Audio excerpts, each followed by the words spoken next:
Ana shunday davr kelsa, Hindistondan qiz olsak, har bir uyda samolyot bo'lsa-yu, Amerikadan bozor qilsak, alla Pugacheva degani Sherobodda paxta tersa, Rossiyada ko'p suzilmay xalqimga ko'ngil bersa, qaytmas Schwarzenegger kelib loy qilib paxsa ursa, o'zbeklarning mehnatini Maxim Galkin ham ko'rsa, Jean-Claude Van Damme kelib qovunga jo'ya torsa, Tyson Guruchchuk bo'lib vagonlab ko'mir orsa, hatto mashhur Maradona qovun torbuz taklasa, Sherobodning yigitlari kayf qilib uxlasa, Qozoqdan soloving bo'lsa, chaqirsang yugurib kelsa, Qirg'izdan qimizing bo'lsa, ichganlar bukirib kelsa, ichib kelib sussang ham xotining mol demasa, 100 yoshda ichib yursang u yigit desa chol demasa, Yaponlarning qizlaridan o'zbekka xotin bo'lsa, har bir erkak tagida Toyota mashina bo'lsa, qozonda 40 xil taom qaynab tursa o'choqda,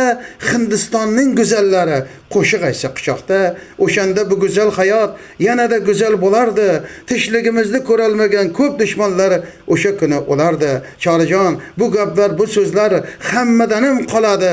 Bu she'rning muallifi Jabbar Ali bo'ladi. Omon bo'ling, sog' bo'ling.